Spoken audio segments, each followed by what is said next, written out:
it's the first time in history in which you have, in the past century, sort of would gain access over information about other people, over listening to their thought. Like we couldn't have, like in the past, you didn't have access of this level. Right now, I can listen to this podcast, which hopefully brings some insights, but I can also listen to, incredible people like Lex Friedman on the other side of the world that is interviewing some fucking incredible person. And so this accruing of access everywhere sort of leads to a compounding effect. And right now, what you're trying to do at Mazury, how I understand it, is sort of organizing and curating this compounding effect of the informations about people so that you can facilitate access to people, no? That vision is beautiful.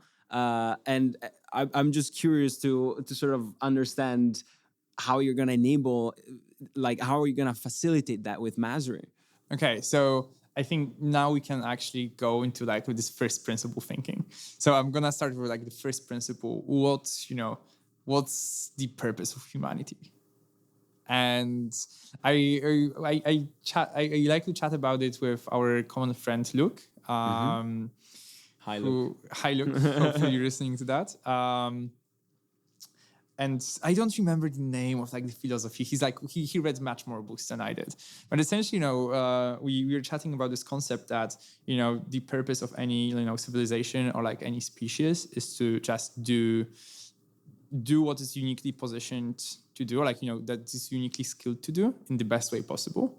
And for example, humans are like are unique animals who can think and, who have like free will, who can, teach new generations like how to build stuff, we have technology, etc.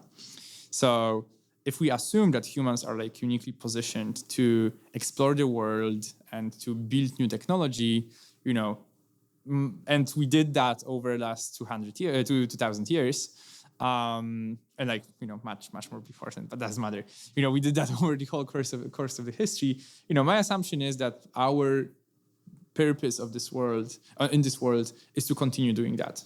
I don't know what's at the end of the road but I as a human want to contribute to the development of new technology, of exploration of our planet, of the cosmos in the future, and just seeing what's up there. So that's the purpose of humanity, and now where talent comes to and like this compounding effect. The science and technology progress over the years, as you mentioned, was very permissioned, and only the most wealthy participants in the society could actually be scientists and technologists, etc. And in the past, the progress was very slow, and it started picking up just as like the access to science and to research was progressively being democratized. And now with internet, essentially, you can do whatever you want. You can research whatever you want and participate in any research you want, just with internet access from wherever in the world. You can be an excellent software developer from anywhere in the world just with an internet access, which is amazing. And internet on itself, democratized a lot of access to doing excellent research and excellent development. Right now, it's not like right now I'm excited about this. I was always excited about this, but I believe that with stuff like open data and like open credentials, we can just even accelerate the process of you showing off to the world that you're actually amazing at what you're doing, you're proficient. You didn't have to go to a university. You didn't have to have this network. You don't need to live in San Francisco, London, New York, or Singapore. You can live, in the middle of nowhere in Poland, but, you can signal to the world that you can contribute to development of science and technology. So that's our mission. That's what I'm always excited about. And I think that partially answers the question of like, why are we doing this and what's the purpose? I love it. Why are you personally excited about this? Because this resonates with me in the sense that throughout my whole life, I always felt that within me, I always had something to show that I really wasn't able to sort of convey. I was never able to show to the world anything. I mean, I just kept it within myself. And finally, you have a world of permissionless access, but not really capturing human potential. Then we're not able to really convey what we're able to do beyond just our output. Yes. Why are you building this solution, and why does this matter to you as well? Did you feel in your past also something similar? Yeah. I think in my case, I come from like middle of nowhere in Poland. I was always incredibly curious about the world, but I didn't have the right upbringing, education. I wasn't in. I was, for the most of my life, I was like on the outside of people doing stuff. Like, I wasn't meant to be an insider anywhere. So I was always frustrated about that because, when I was a teenager, I would be like fascinated by Mark Zuckerberg's and Jeff Bezos's Steve Jobs of the world that just push humanity forward. As a teenager, maybe I was living in these dreams, but when it came to like adult life, I discovered, so I actually had to be on Harvard to build to build these things. I actually had to be connected, and like there was so much, coming to this process to actually now achieve these things. And we study great scientists in the past, like Newtons and like others, but they were also like they were like this top of the society that was actually allowed to do science and research. So yeah, I come from this background that I want to build for. I want to build for these ambitious, curious kids that are not positioned to always achieve what they want. And yeah, that's the thing. And you probably can resonate with that, right? Yeah. No, but I love it because it's a system of cutting through the noise that in today's world we have everywhere, and getting to what actually matter about someone. And so the future that you portray is a very beautiful future in which everybody can sort of be assessed and portray themselves for what they actually bring to the table, instead of some fancy university degree. And so you're sort of allowing everybody to follow their route and play at their strengths, because finally we have a system for you to get connected to those people that are going to value those strengths. Yes. And that's a very powerful, and I think it probably will have a super strong effect on just human output.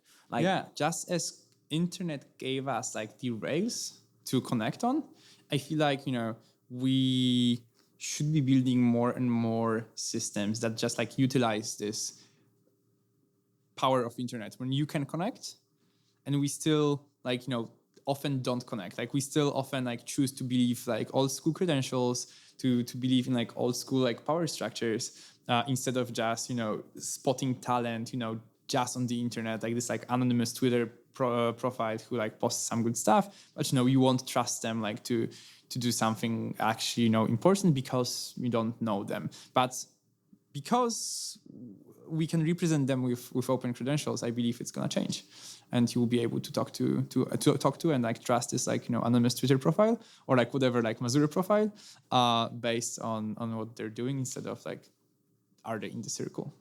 So yeah, it's a powerful notion, like putting it's paradoxically putting the identity back in the hands of the people. Like you're giving them a chance to just be themselves and show themselves and what they are. Yeah, I think if you look at the history, I would say that identity was never in the hands of the people.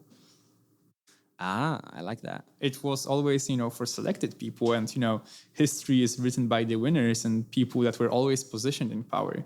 But, like history, the average life of a human over the course of history was not that exciting. It would be people like working very manual jobs, and like they didn't have much to say about the identity.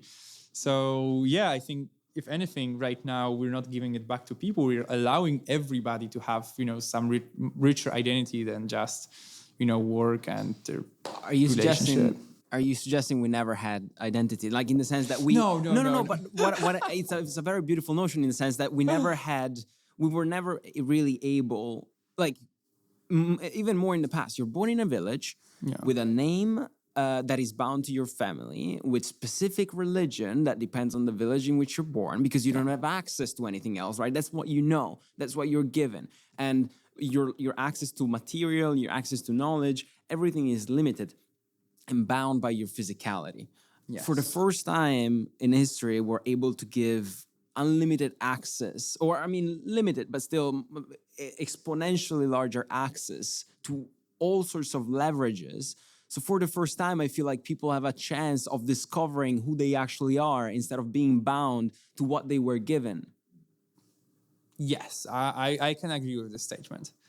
And, largely for maybe like post-war times, I could say right now, obviously, we have new problems in like geopolitics side, etc. But like after World War II, I think people, capitalism allowed us to like build, more individualistic society.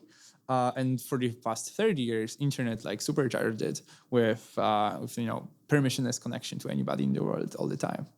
So yeah, we're in the very peak of like exciting times in history in terms of like your identity, what can you do, what actually you can do instead of like what's given to you at your birth, at your birth.